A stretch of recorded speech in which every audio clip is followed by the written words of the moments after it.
I think the somewhat obnoxious suggestion I had was that we need something like a Truth and Reconciliation Commission, which was set up in post-apartheid South Africa, where, as long as we got to the truth and we figured out what had happened, there can be reconciliation. Mm-hmm. But the first step is we need to come clean. We need to have some accountability for what happened. And so I don't want us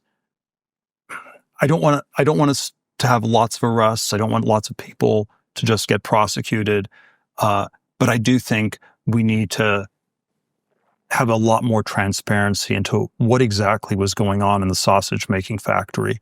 And my suspicion is that that sort of transparency will very much discourage a repeat of this behavior.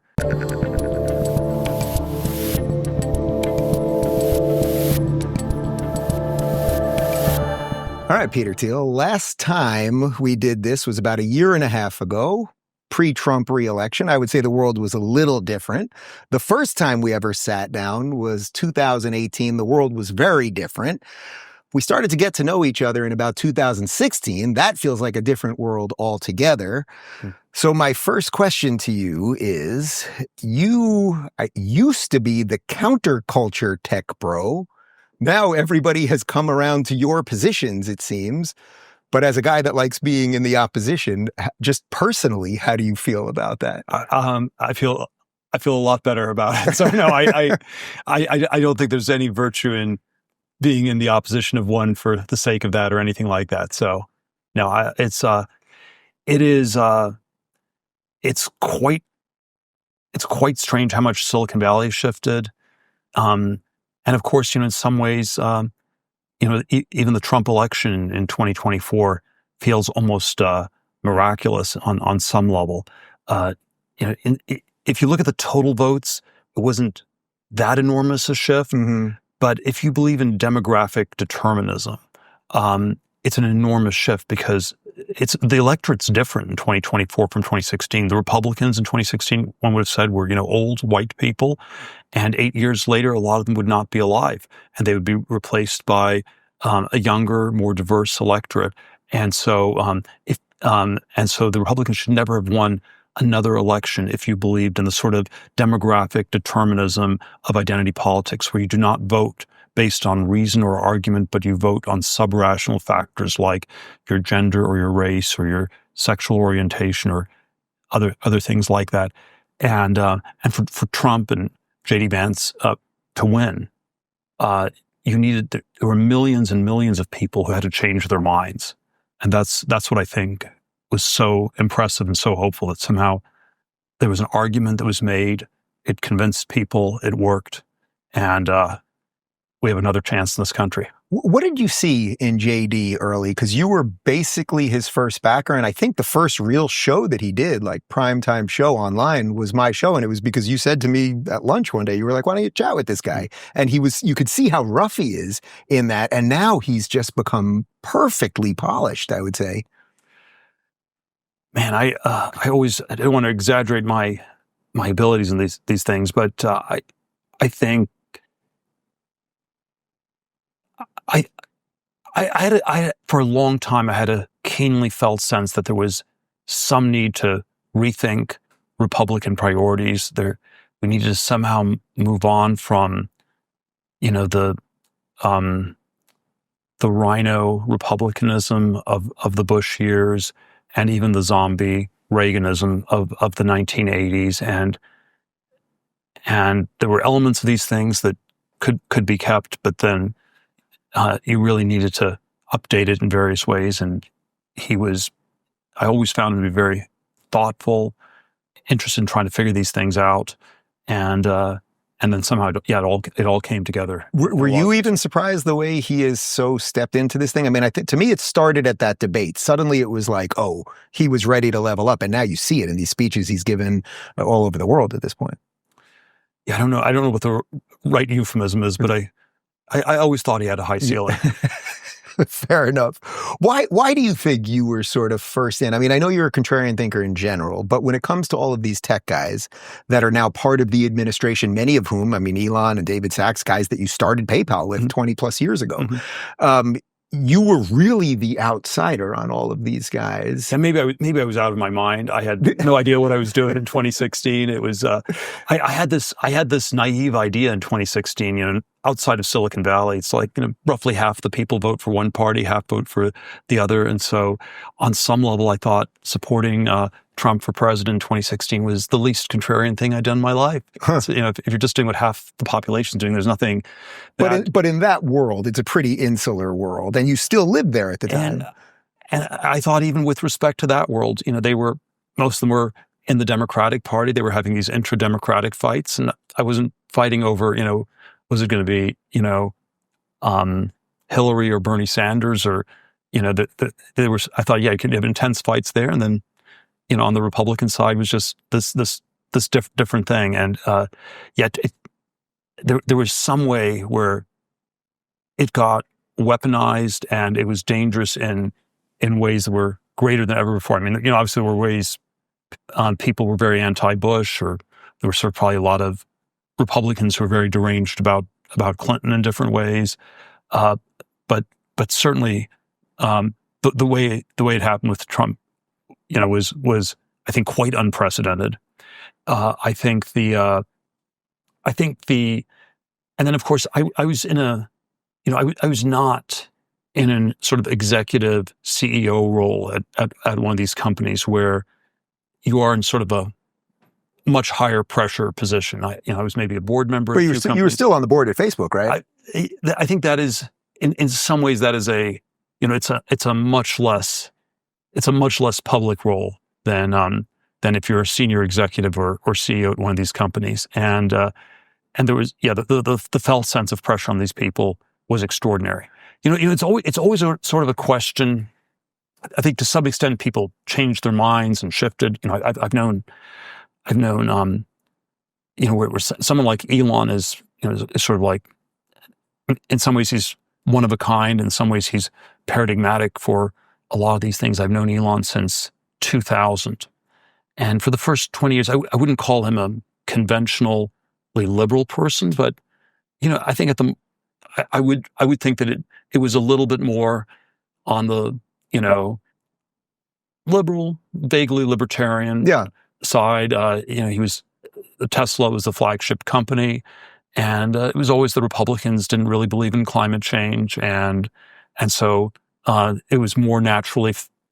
It felt like the Democratic Party was naturally friendlier to Tesla than the Republican Party, and that was roughly where Elon was. And then for a variety of reasons, you know, he really shifted a lot, and then I think I think there are different stories like this for a lot of people why they shifted that are interesting. So I think my story in a way is not quite as interesting because I've had a lot of these beliefs for a longer period of time. But the thing that's interesting is, you know, why did so many of these other people change? So you think it's possible if you had a leading position at one of these companies that the pressures would have been different on you, and perhaps I think they would have been extraordinary. And there was, yeah, there's always sort of a question, you know, why was Silicon Valley, why were the big tech companies so liberal, so left wing? And one version was, you always say, well, it's because of the, you know, it's the CEOs or sort of these woke billionaire types or communist billionaires or something weird like that. And then there's, you know, maybe it was the snowflake millennial workforce, sort of this bottom up pressure. But I think the factor that was much bigger than those two was this top-down governmental regulatory pressure. And you know, if you're a big company, there's a lot of surface area. There's a lot of areas where you're in possibly regulated. You're in a regulatory gray zone of sorts. Maybe it's especially true if you're doing some kind of new technology where people don't quite know what should be done with it. And so there was an incredible amount of pressure that came from the government. It tended to come much more from the left than the right on these companies. And it felt very, very dangerous to go too much against that, I think. So when you see an evolution, let's say someone like Zuckerberg, who you had a party during inauguration weekend that it felt like, I mean, I happened to be there, but JD was there, and obviously you're there, and many senators were there, and Mike Johnson was there, but Zuckerberg was there, and Sam Altman. It felt like Sachs, and it just felt like the next version of what sort of government is going to be, and this thing we see coming together. But when you see an evolution like Zuckerberg seems to be having right now, do you think that that's more a calculated business self-preservation, or do you see that it seems to be authentic in that he's coming around? Or do you even think it matters, I guess, would be a better question. I think it matters a lot. I think it's always hard to know exactly why. It's probably overdetermined. But yeah, I think there's a part of it is an Elon story where if Elon can get away with this much, maybe I can get away with a little bit less. Yeah. And you're sort of, what's the Viking term? You're drafting behind Elon. Right. He's basically the rabbit and the dogs are all chasing. You're drafting behind Elon. Yeah. I think, but then I think there's also, it's always, if you do a certain policy like wokeness or feminism or liberalism or socialism, and it doesn't work, this is a very ambiguous thing. And it can mean one of two things. It can mean you need to do more, or you should just maybe stop doing it altogether. And I think for a lot of Silicon Valley, for many years, there was sort of this intensification of the politics that happened in the 2010s and, went in some ways into overdrive during COVID and 2021.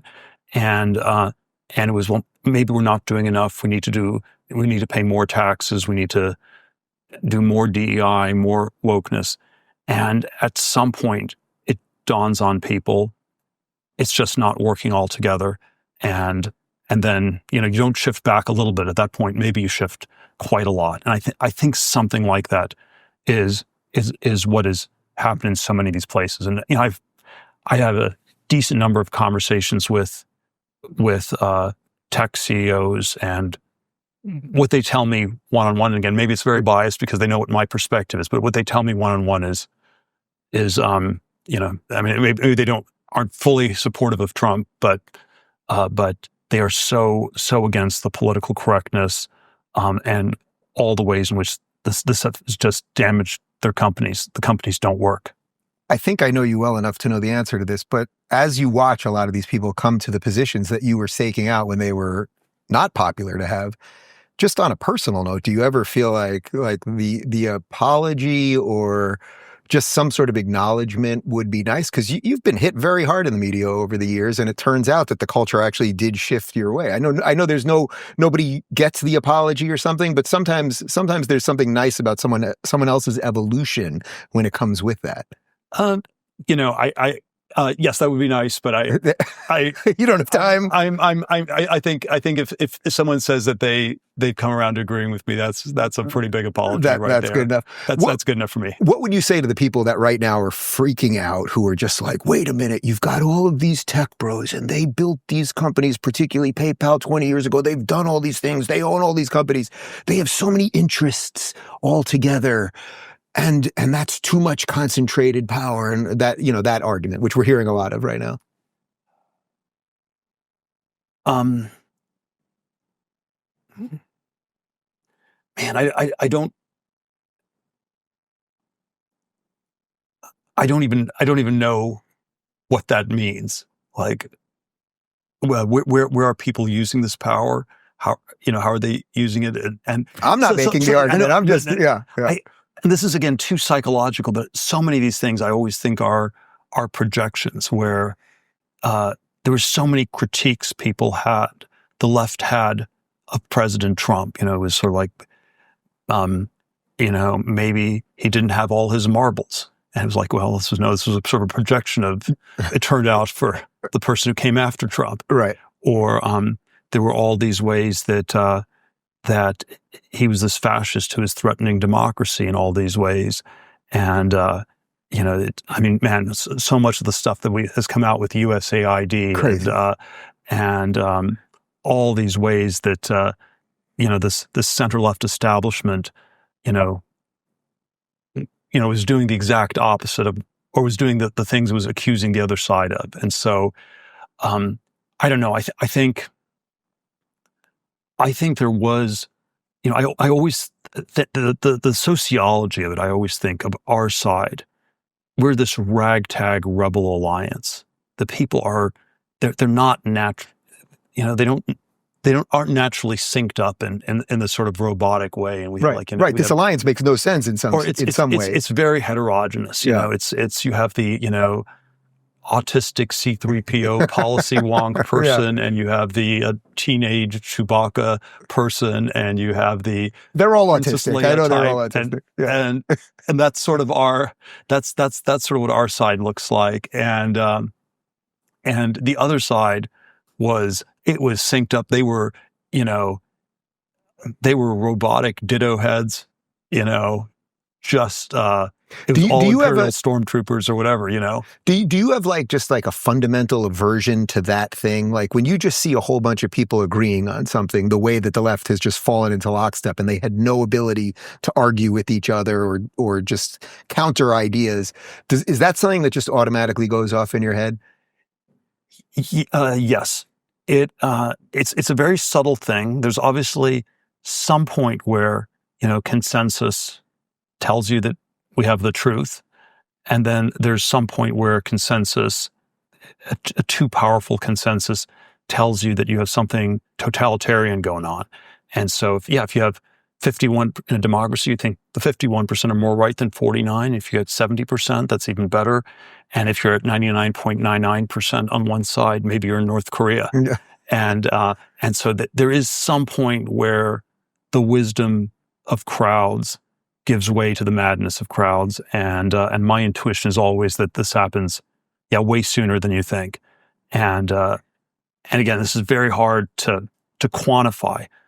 But I think one of the other dynamics in this, in this last election, would be how bad was the echo chamber on both sides. And so, there's a right-wing echo chamber where people talk to themselves and, listen too much to themselves. And there was some critique of Twitter or X.com that, if you were on there, you saw all these other people saying things that agreed with you, and this wasn't necessarily reflective of the larger society. And then I think there was also an incredible sort of center-left establishment echo chamber where you had to say that everything was great with Biden, and then overnight he had to go, and then somehow you had to move in lockstep. You moved so quickly to Kamala Harris, you couldn't possibly have thought that decision through, and then she was, she got branded as the 60-year-old person who should be a grandma gets rebranded as a 17-year-old teenager who's come from an ABBA disco concert and is the youngest, most dynamic person you can imagine, and somehow it was this incredibly forced, incredibly fast consensus that served them catastrophically. And there were parts of it that worked. There were parts that were effective. There was part of the resistance in Trump 1.0 that was, the Rachel Maddow, Anderson Cooper kind of getting all the magnet files in lockstep, or whatever, however you want to describe it, filings in lockstep was powerful. And this time around, it's gone very haywire. And maybe this is where, the left-wing media, it hasn't even helped the left. And I think that's not coming back. Well, the meme that they started doing after the election was, we need our own Joe Rogan. And it's like, you guys had Joe Rogan. It's because you were so hysterical that you created all of us. I think he was a Bernie Sanders supporter, right? Right. So you've got to kind of admire their ability to purge people and put us all together. But as we... or they had, I don't know, they had RFK. They had Tulsi. They had Elon. They had all these people. Yeah, and somehow they've all come around to largely your... And I think again, I think there were very different stories for all of them in terms of where the shifts happened. But again, one of them was at some point the need to be in lockstep was too much. It's if you have to have a full frontal lobotomy to remain a good Democrat in good standing, it's too much. One of the other changes that's happened that's I think quite extraordinary is the only party, the only group that still believes in the elite universities in a way are the conservative Republicans. And so if President Trump were here, he would tell you that he went to Penn, an Ivy League school. Only very smart people, David, go to Penn. Yeah. And he talked about that for quite a while. And JD Vance went to Yale Law School. It's the top law school in the country. And, at the margins, there are other reasons we think he's good, but this is a credential we like about him. And any sort of elite credentialing has collapsed on the left. It was, Bill Clinton was a Rhodes Scholar, Yale Law. Hillary Clinton was Yale Law. Obama was Harvard Law. I think Kerry was Harvard undergrad. Mm-hmm. And there was some way, the Democratic Party used to be more elite. And then when Biden said he was a transitional candidate, it wasn't a transition. He was not going to have a sex change operation, but it was transitional from smart to dumb, from elite to very non-elite. And then, Kamala was even, Howard was not Harvard. You couldn't even point this out. This is probably a racist thing to say or something. Right. And then by the time you get to Walz, it's way worse. It's the credentials are even dumber than Kamala's. There are no smart people left. And it's like a generational change. I think, I think Chuck Schumer, Nancy Pelosi, they were talented people, very, in some meritocratic sense, were very impressive, are very impressive. And then, there's not one younger Democrat who's in that league. I know Gavin Newsom, University of Santa Clara. Shapiro was probably too smart to put on the ticket, but it's Georgetown Law School. He was also too Jewish to put on the ticket. Well, maybe that too, but yeah. Georgetown Law School is like number 14. So even Josh Shapiro is so far below what you had with someone like Clinton or Obama, and so I think, and then I don't know how much one should read into it, but I'm tempted to say they don't want people who are smart. They don't, being the elite thing used to be, okay, you could think for yourself a little bit. You were part of this club where, behind closed doors, we could have a conversation and we could have somewhat dissenting views and we could hash things out. I don't think any of this goes on anymore. And, we just want these NPC robots. How much of that do you think is connected to Harvard as an institution? I've been to plenty of dinners at your places, and Harvard comes up an awful lot. Just what's gone on there, the rot, how it's changed, the endowment, all of these things that I don't come from that world. So I don't think I ever fully understood. I would always think, why is everyone so obsessed with what's going on at Harvard? But when you describe what you just described there, that the elites in their own way could do the behind closed doors thing and agree to disagree and have conversation, yet they created a system that churned out robots. It seems that Harvard is Harvard the epicenter of that? And what is that? Harvard is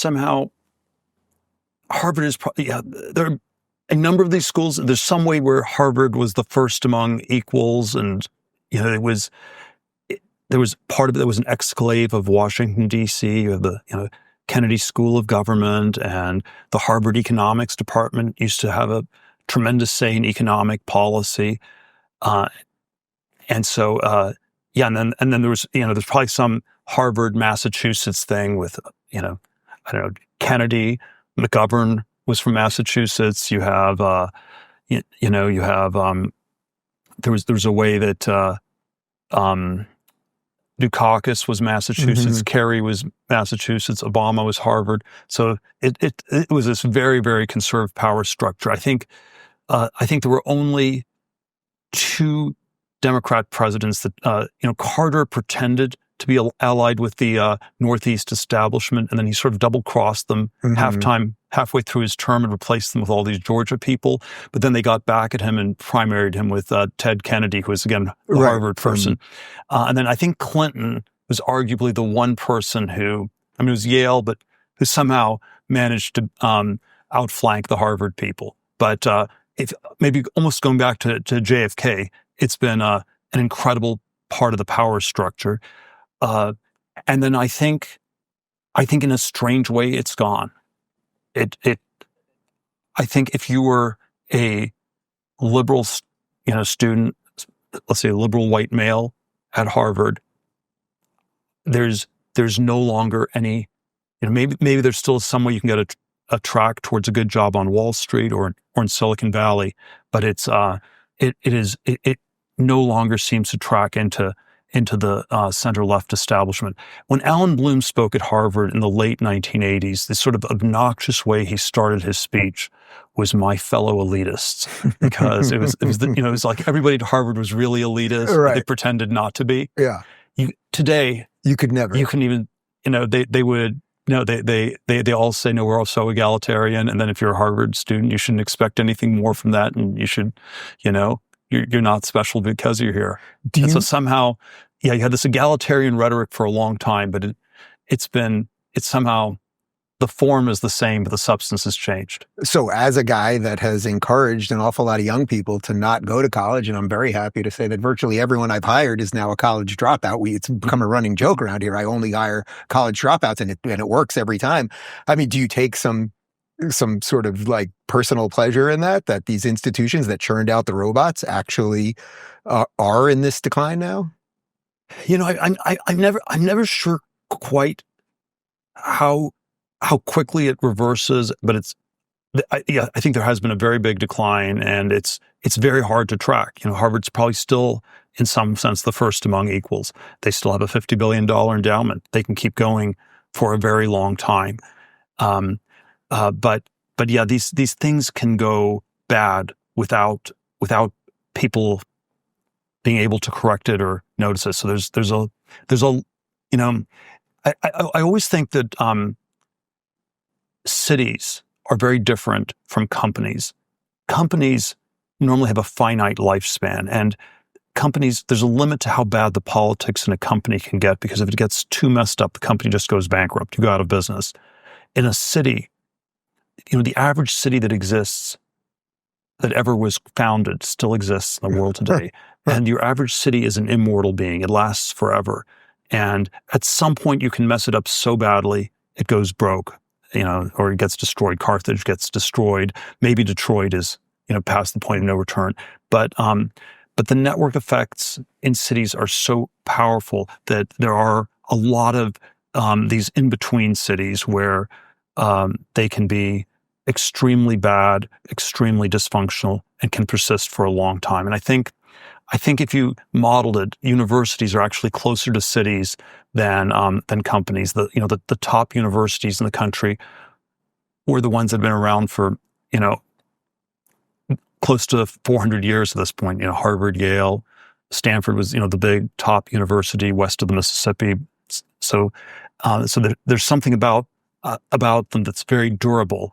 But and if an immortal being goes bad, it can go very bad for a long time. Does that tell you that we need institutions in some sense, even if they have largely been rotted out? That's something about the continuum from generations. Like we sort of need these ideas, even if they're not really what we think they are.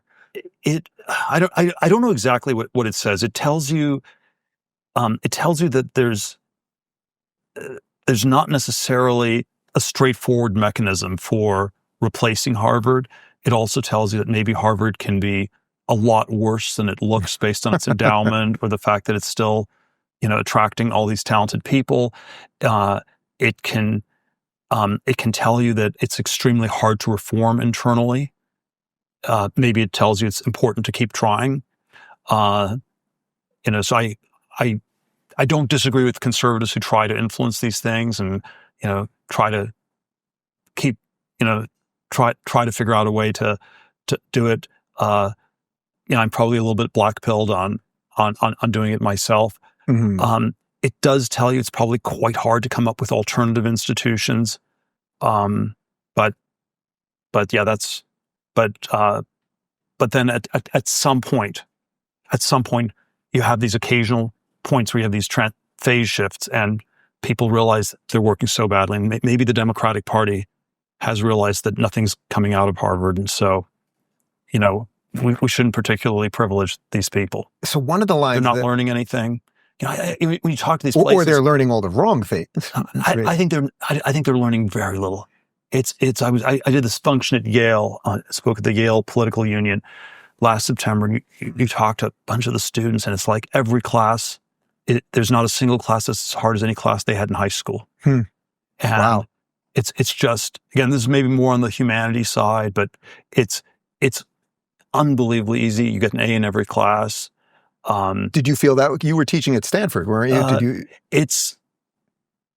I think there's sort of all these complicated things, but there are all these ways. The motivational structure isn't great. People, it's not clear where it leads. It's there's sort of all these ways these institutions have gotten pretty bad. They've persisted for a long time. Maybe they'll continue doing so. Maybe they won't. There's I think it's the Public Lies, Private Truths book, Timur Kuran, I believe. And the thesis is that you have a revolution when, not when everybody knows that the government's lying, but it's when everybody knows that everybody knows the government's lying. And then all of a sudden, at one point, it's like the emperor has no clothes, and everybody can see the emperor has no clothes, and everybody knows that everyone knows the emperor has no clothes, and then things can happen. And so maybe we are at that point with these universities where they were kind of off. A lot of people kind of knew it.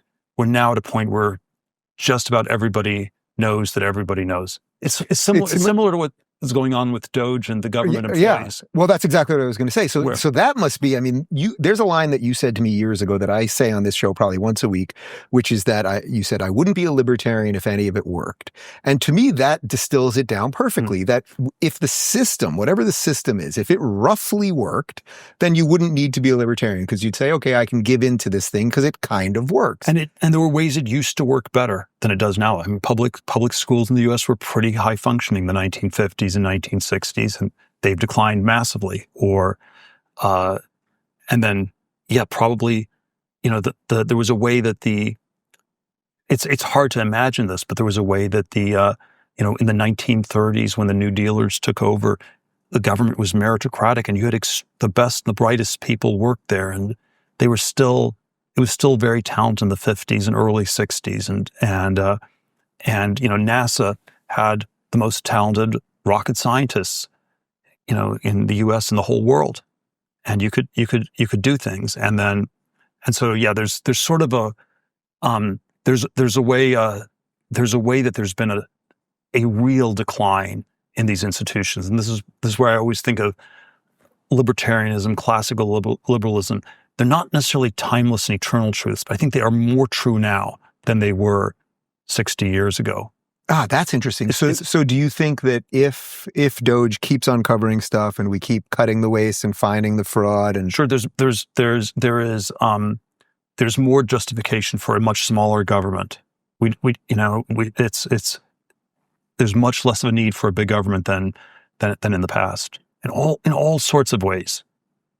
I don't know. There's a one of the parts of academia that I've always thought is as rotten as the humanities is the sciences, and the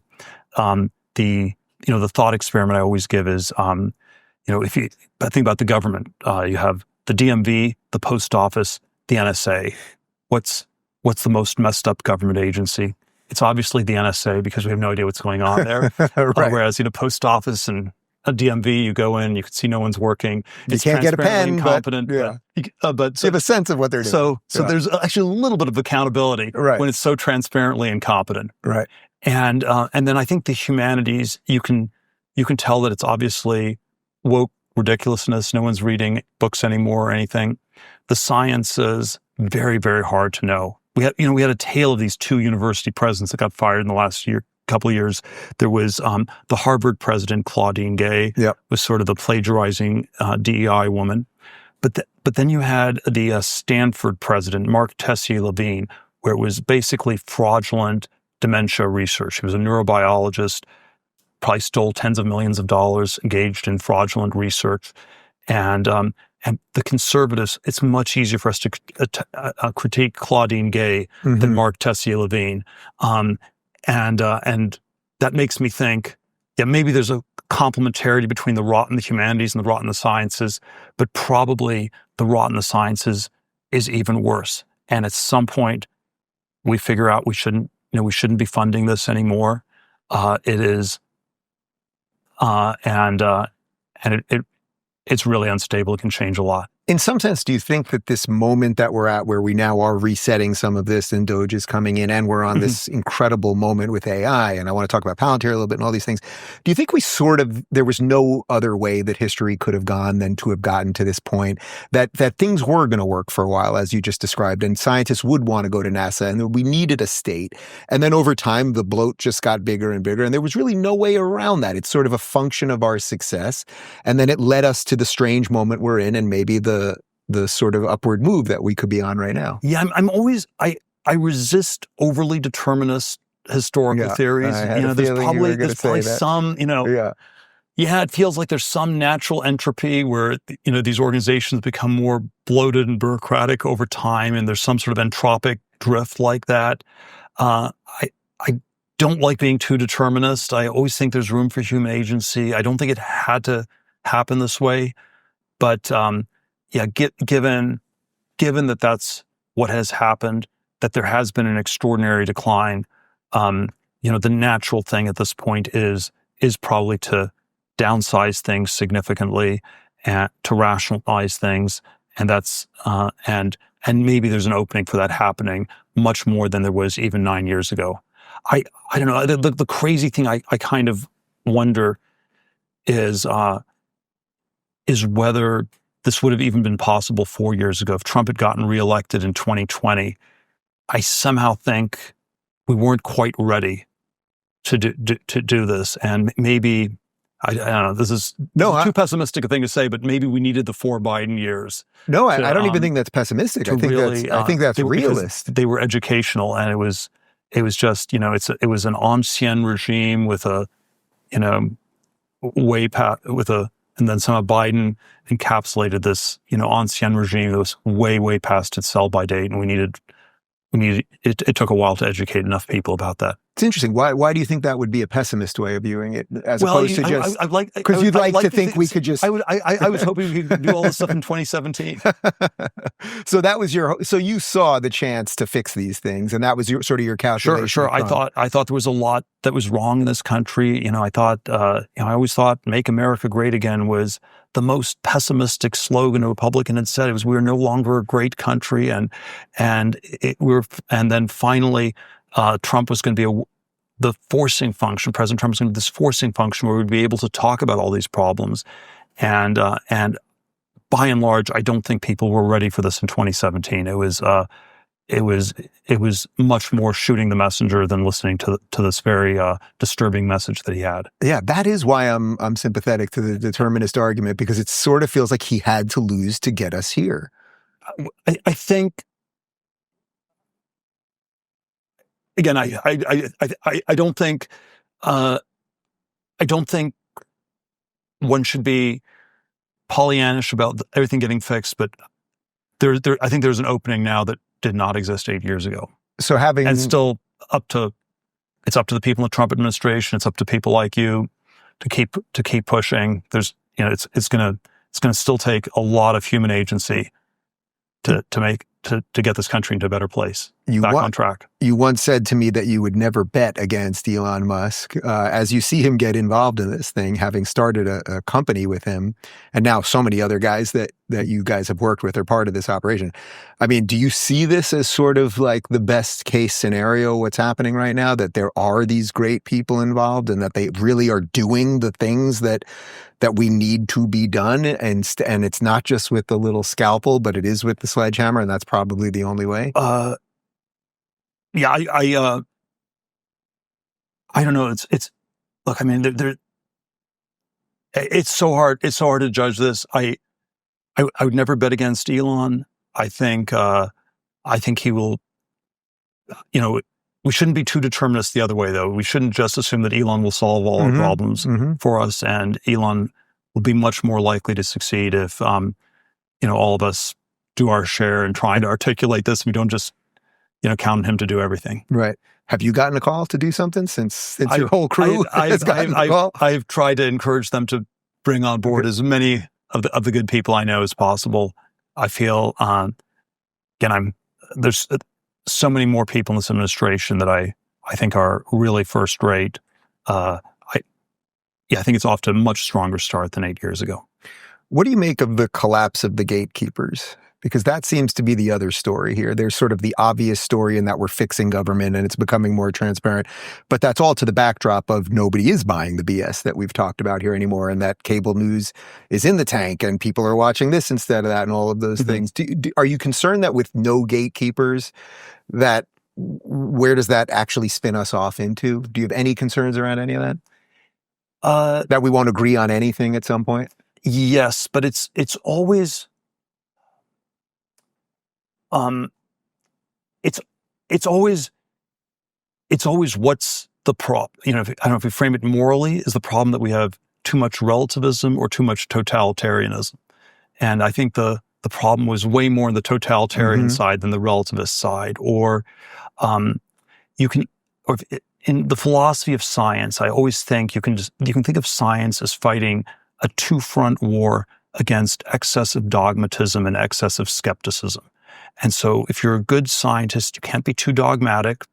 And a lot of early modern science was, against the excess dogmatism of the, Catholic Church and the decayed Aristotelianism, all this stuff. And that's, what 17th, 18th century science fought against excessive dogmatism. You had to think for yourself. You couldn't just be a dogmatic scientist.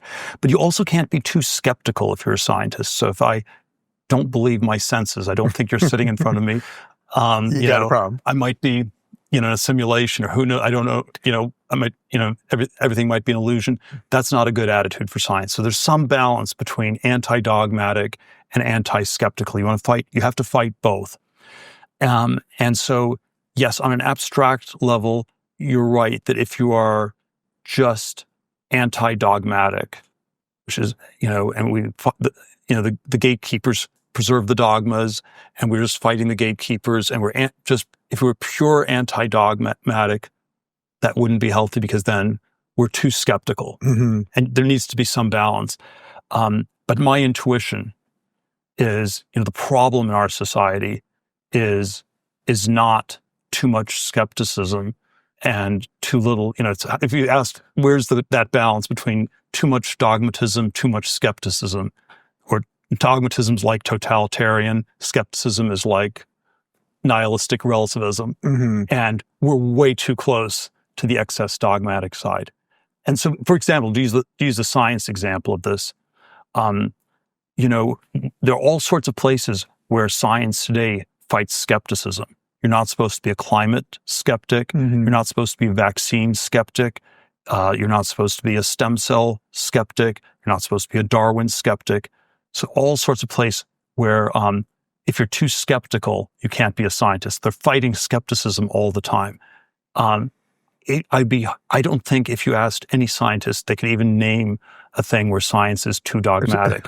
And so if they're always fighting skepticism, they can't even mention one place where science is too dogmatic. That's telling you it's incredibly dogmatic. And we need to be a little bit more skeptical. Right. That seems to be shifting now, at least. I think it has shifted some, Yeah. but this is where, man, the gatekeepers were wrong, Yeah. and they shouldn't be believed. And yeah, look, there probably are some point where people believe in too many conspiracy theories, and they believe in too many crazy things. But directionally, that's people believe in way too few conspiracy theories 12 years ago. Way too few. Right, where now we could veer into everyone believing everything, and that creates another problem. But basically, I think we're not even. We're still not even close to that. So that's interesting. So you're okay with sort of that pendulum swinging as long as I'm okay. As long as we don't end up in the multiverse while it swings. Something like that. I'm okay with Joe Rogan and the UFOs and the ancient civilizations, and it's. I don't have to agree with it, but I think it's a very healthy corrective to the zombie dogmatic,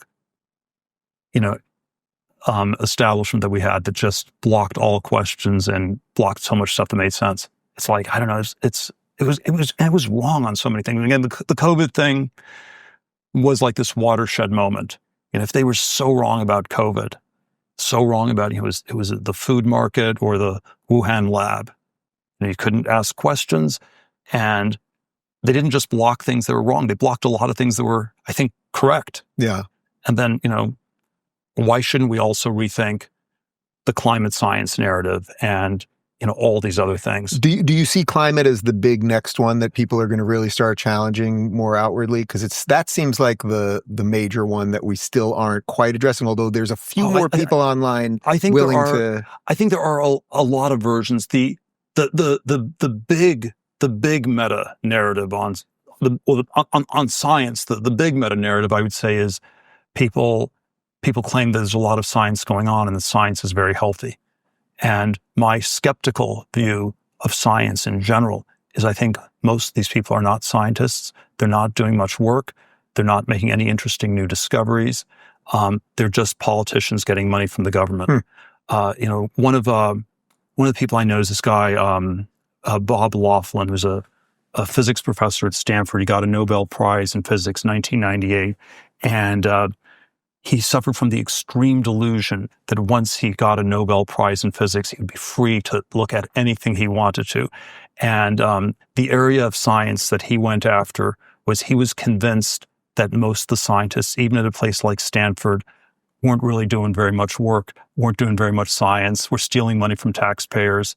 And they weren't too thrilled to hear that. And you can imagine this was a more taboo question, more taboo topic than just going narrowly after climate science or any of these things. And obviously he got promptly defunded, and his grad students couldn't get PhDs anymore. God. And then my sort of hermeneutic of suspicion is that if there's a topic you can't discuss, if there's ideas you aren't allowed to articulate, my shortcut is they're just true.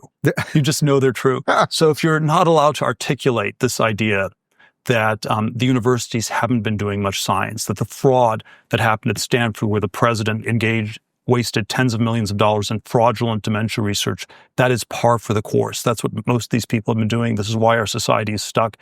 And the fact that you're not allowed to articulate that suggests to me, as a shortcut, it's probably directionally very true. And there's a lot of room to revisit this. So I think obviously there's some narrow fields like climate science or COVID science, or they weren't so narrow, that are important. But I would generalize it to all of science. It's string theory in physics. It's cancer research where they promised us they'd cure it in a few years for the last 50 years. It's always around the corner. It's so just what is that, though? Field. Do you think it's because that there's so many people that are just kind of grifters or in over their head, or is it because most of us have no knowledge of any of this stuff? So if I was to sit down with the leading string theory expert, I would have no idea what they're talking about, and I would have to nod. Yeah, so So I think there is a hyper-specialization of late modernity that we have ever narrower groups of experts telling us how great and wonderful they are.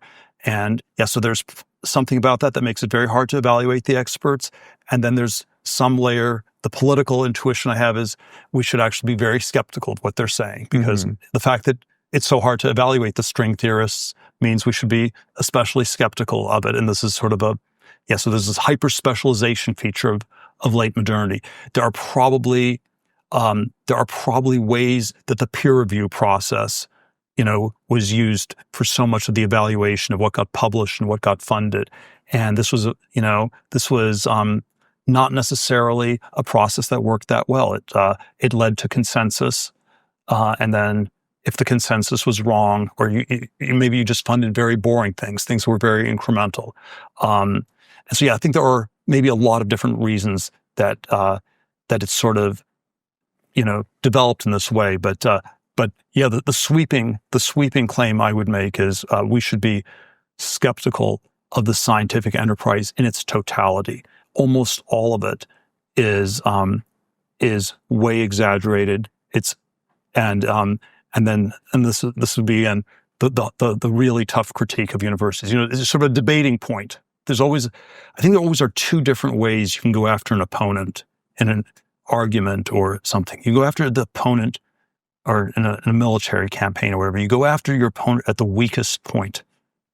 You're most likely to score at least, a tactical win, mm-hmm. get a point.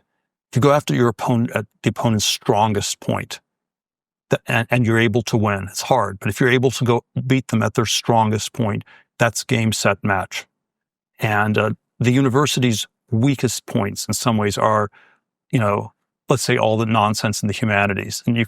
But then, what they tell their donors is, well, the humanities don't really matter. What's really going on is the sciences. And so if we can show, let's say, I don't know, I'm not sure physics and string theory are the pinnacle, but if you could show that's been a cul-de-sac where there's been no progress for 40 or 50 years, then maybe by transitivity, if the string theorists are the smartest physicists and the physicists are the best scientists, and if they haven't done anything, maybe we should assume nobody's done very much. And there is, again, this wholesale revaluation that needs to happen.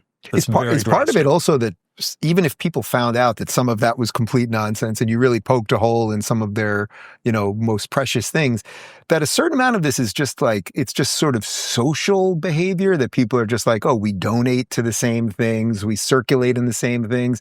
So like everyone's willing to kind of look away at the bad stuff because that's what their whole sort of world is about in some sense. So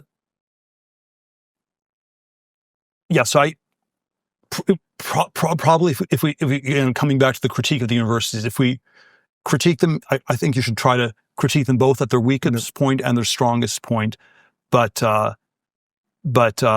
we shouldn't let them just hide behind the science. What's that silly 80s song?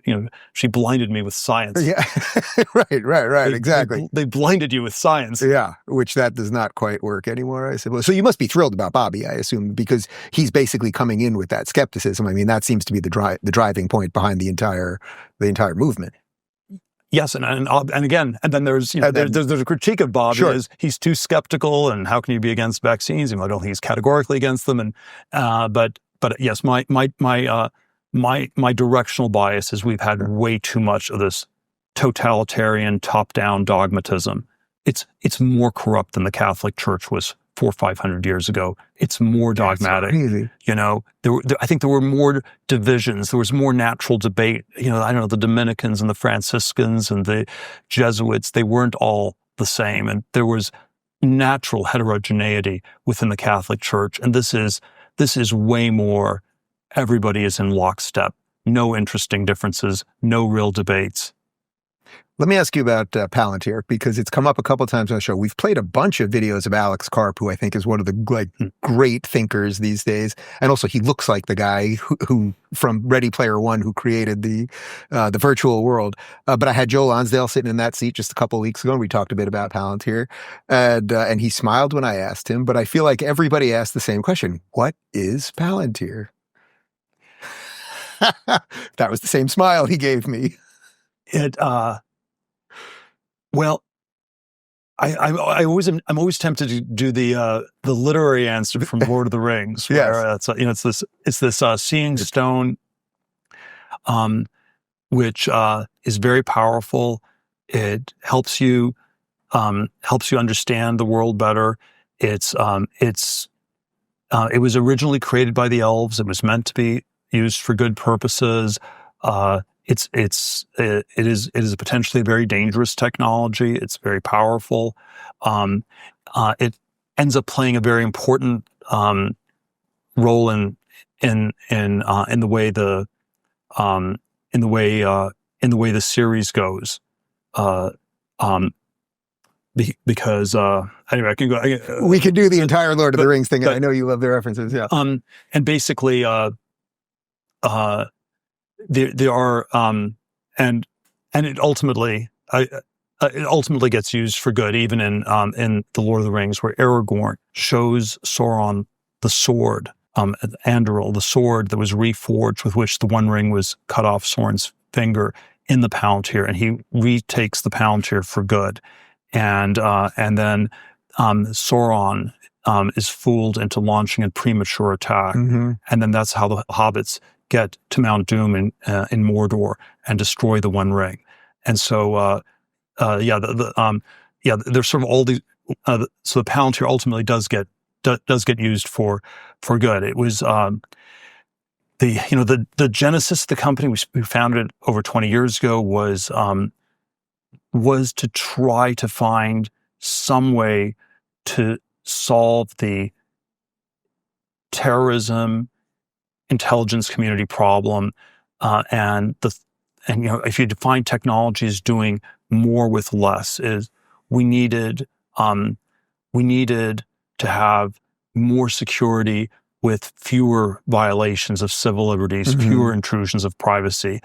And I felt that the low-tech debate version of this was sort of the Luddite ACLU versus, a heavy-handed, dumb airport security where, one silly shoe bomber makes everyone take their shoes off for 2 decades after that. And that was, that was the initial goal. And then there are all these ways that you want to sift through data to try to have the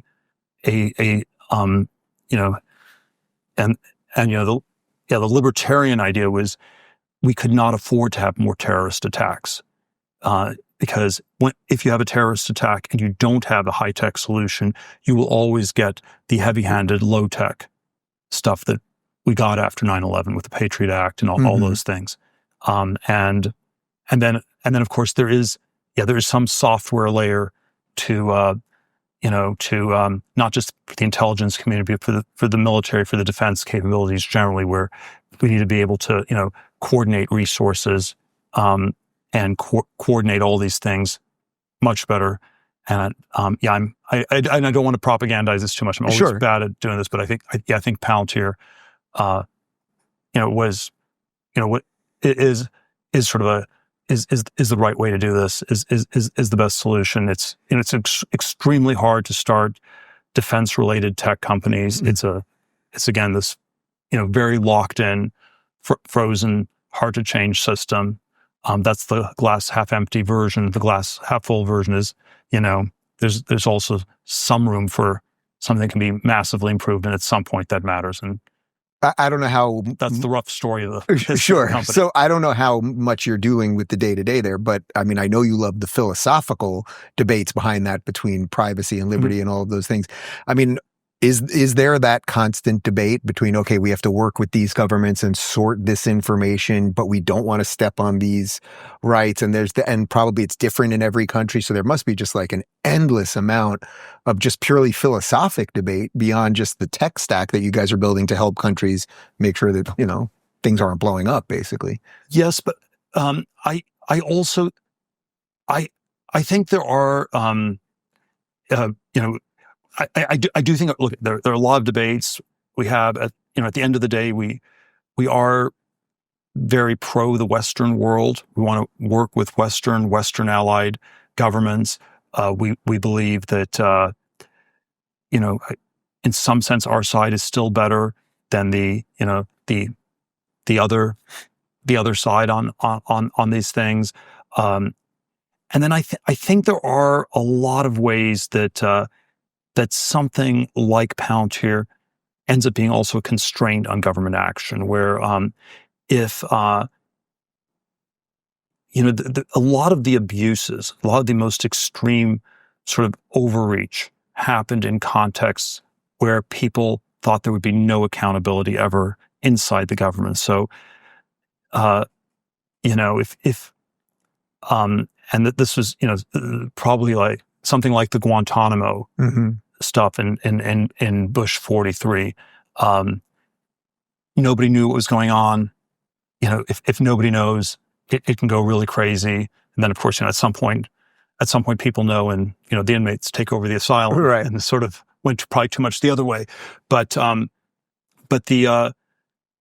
there probably were a lot of deep state excesses that happened where if Palantir had been used, there would have been more of a record of what people were doing. The NSA has not worked with Palantir, and all these different suspicions. One version is just they had a not invented here bias, but I think another version was there were probably a lot of things at NSA where it was too entangled. The FISA courts were way out of control, and if you had this outside software system where you actually tracked how often the stuff was used, there'd be much more risk this would have gotten exposed, and there would have been a track record, much tighter track record of these things, and it actually would have limited it. So we somehow got blocked at NSA very early on, and I tend to think that the explanation Alex and I are sympathetic to was that the people at NSA believed that whatever power the software gave them, it also limited their power because there would be more accountability. Right. It would basically sort of end up with a USAID situation on them in some sense. At some point, you have a line item track where you know exactly where the money's going. Like the USAID thing worked because I believe you had like a level 5. I think the technical government thing on USAID is you have a level 5 description, which is the line item description. And then there was a level 4 description, which is how you sort of group these things together. And I believe the level 4 was what was reported to the Trump political people. And then the level 5 and level 4 were wildly divergent. This was, by the way, I believe something like this is what Oliver North was charged with in the 1980s. It was sort of that he engaged in fraud because he had mischaracterized various payments. And so I think so many of these, I suspect if we want to be aggressive, so many of the people working at USAID could be charged with fraud, like Oliver North was charged with fraud for mischaracterizing these things. And then this is the sort of thing that was far more possible in this sort of paper, pencil, non-transparent world. What do you think the healthiest thing is to happen to some of these people? Like, as we uncover the fraud, I'm not a huge fan of just starting to arrest people and people get caught up in things, and that's not a defense of anyone. And clearly there's been criminal abuse and fraud and all those things. Yes. But I think once we start arresting people, it puts us in sort of this cycle where we'll just all do it to each other. What's your general philosophy around that? I think the somewhat obnoxious suggestion I had was that we need something like a Truth and Reconciliation Commission, which was set up in post-apartheid South Africa, where, as long as we got to the truth and we figured out what had happened, there can be reconciliation. But the first step is we need to come clean. We need to have some accountability for what happened. And so I don't want us to have lots of arrests. I don't want lots of people to just get prosecuted. But I do think we need to have a lot more transparency into what exactly was going on in the sausage making factory. And my suspicion is that that sort of transparency will very much discourage a repeat of this behavior. I think the FISA process was completely out of control. The Russia conspiracy theories, 2016, 2017, it was completely insane, contrived, in some ways extremely malicious. Yeah. And we should come clean, and we should publicize every single FISA investigation that was made, and we should discuss who are the people who drove these investigations, and then again, I'm not sure they should go to jail or get fired, but it should be at least part of their record in their career at these departments. Right. I don't know if you saw it. I think there's the part where I'm sort of hopeful is I think we're already at a point where the FISA process is way less out of control than it was 8-9 years ago, because people are at FBI and NSA, they are more hesitant to do this because they kind of worry there might be accountability at this point. But I also suspect, it was really out of control in the recent past. Identity politics calls us always to relitigate the ancient past, the sins of our forefathers.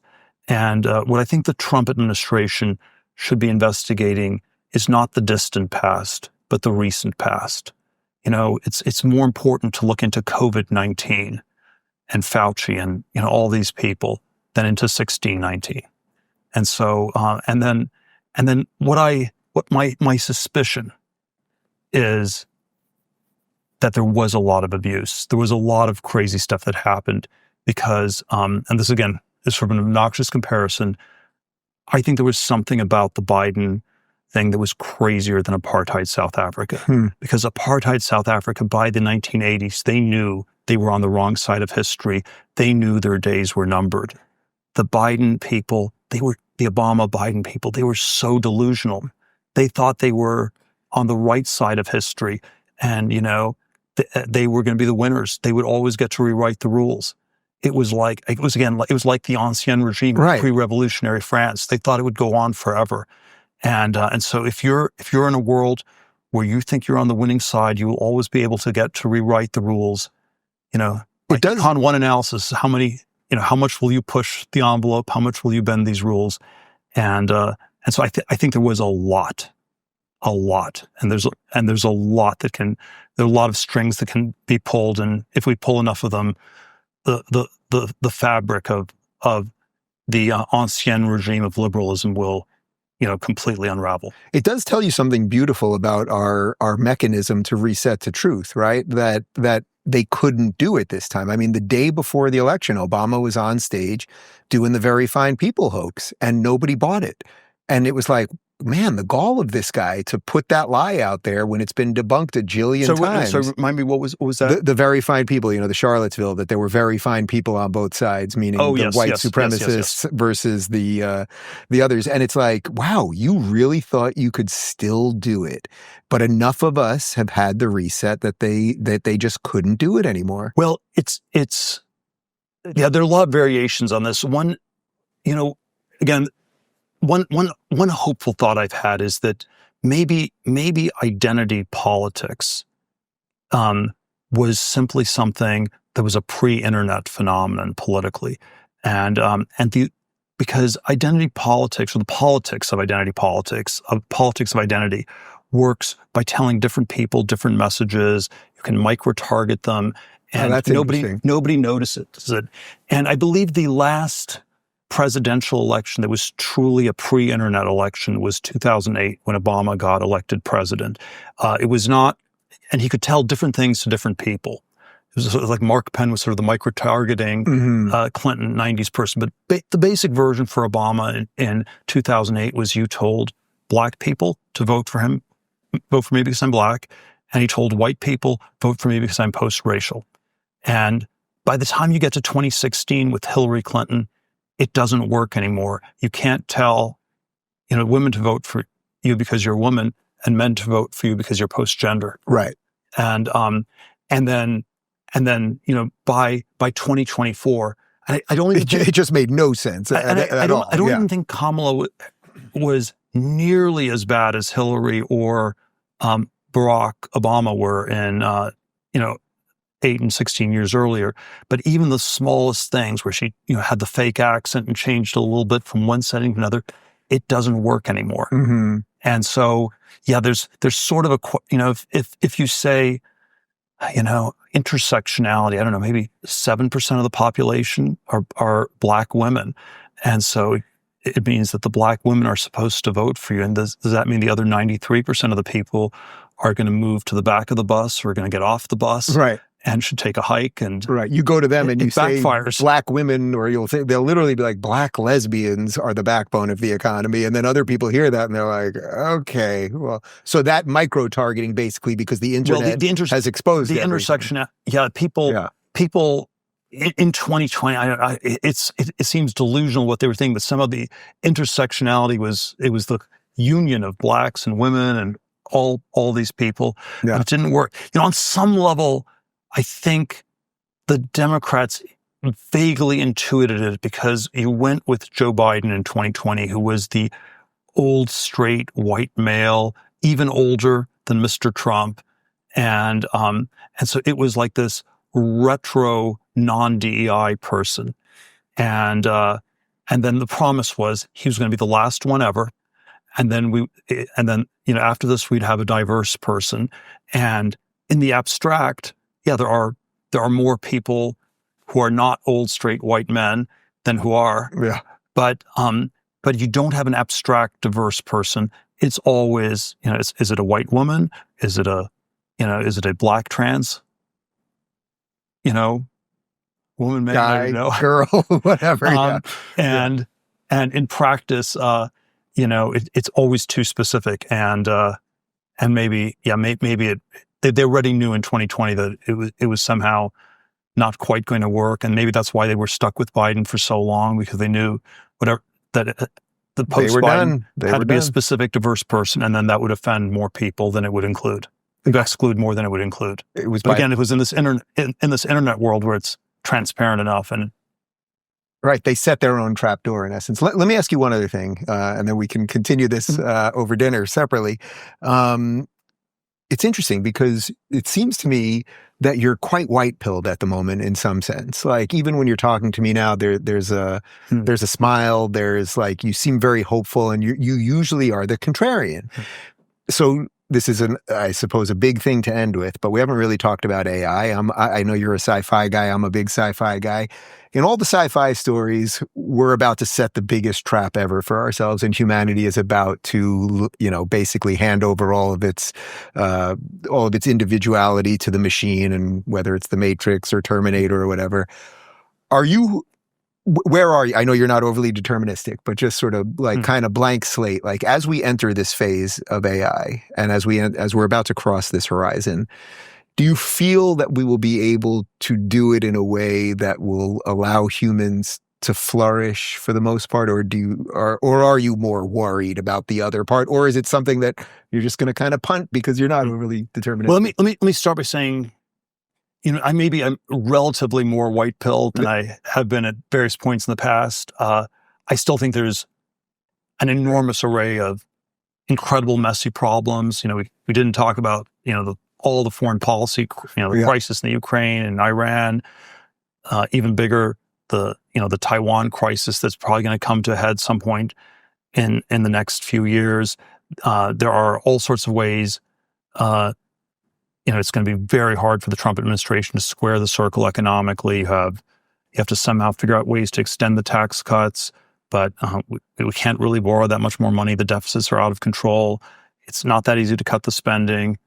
You're not supposed to hike the taxes. You can't keep borrowing money. So there are sort of a number of extraordinarily difficult challenges. I like how you just spit the white pill out right there. So that's at least a little bit of a qualifier here.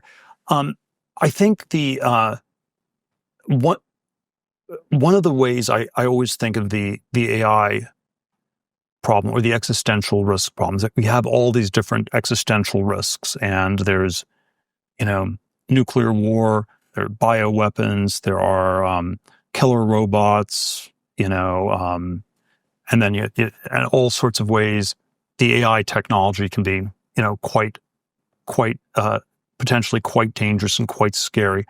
And I've always thought that, one of the other existential risks, though, maybe climate change, maybe you have various environmental forms, and a part of me thinks these are real problems. We need to find a way to talk about them. a lot of the people who are apocalyptic are probably not apocalyptic enough. Greta's only worried about climate change. She's not worried enough about AI. Right. And, nuclear war and all these other ones. So maybe you should just get all these She's people. mostly worried about Gaza now. Yeah. So she's moved from the planet to the Palestinians to really jump the shark or whatever. I don't know what the right metaphor is for maybe. Yeah. Past her sell by date or something. But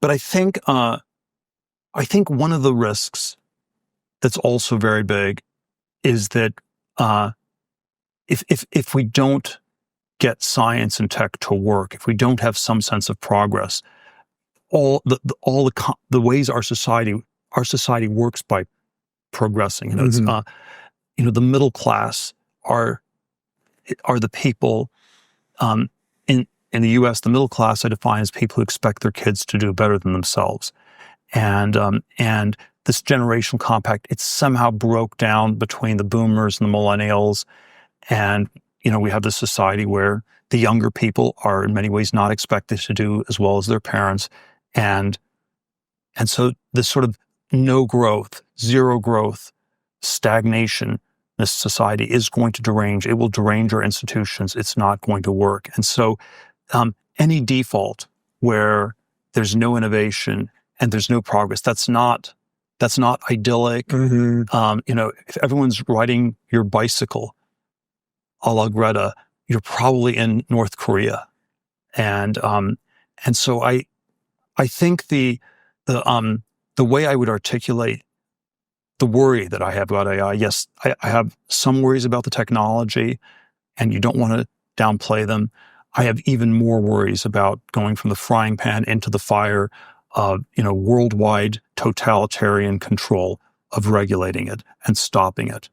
And, the Rand Corporation, which used to be sort of a techno-optimist thing in the 60s and 70s, has basically been taken over by the EA people. Jason Matheny, sort of this bureaucratic guy who runs the Rand Corporation, and he is basically, one of the things they're pushing for is something called global compute governance, which is basically totalitarian, one world government, control of the whole world to, maybe in the limit case, monitor every keystroke on every computer to make sure nobody can program a dangerous AI. And that seems to me far worse than the alternative. And this was, on some level, if we can think about the politics, the Biden administration was leaning very hard into this totalitarian EA direction. We're going to have this Luddite, heavy-handed, slipping towards totalitarian controls of technology, and then I think, the Trump administration is this very needed corrective. It's going to be dangerous. It's going to be risky, but it's far safer to try this than to lock it down. So what do we title this episode? Gray-pilled Peter Thiel? That's. I always think you need to be, like it's up to us to do these things. It's not, these things are not inscribed. We have to make it work. We have to work. It's up to humans. It's up to the choices we do. If you're too, I think if you have to have an attitude, you can be a little bit optimistic, a little bit pessimistic, extreme optimism, extreme pessimism. They both tell you don't need to do anything or you can't do anything, and they converge to laziness. And so, gray-pilled sounds kind of bland, but it's definitely better than happy clappy optimism or hiding in a basement pessimism. Good to see you, my friend. All right. If you're looking for more honest and thoughtful conversations about politics instead of nonstop screaming, check out our politics playlist. And if you want to watch full interviews on a variety of topics, watch our full episode playlist, all right over here. And to get notified of all future videos, be sure to subscribe and click the notification bell.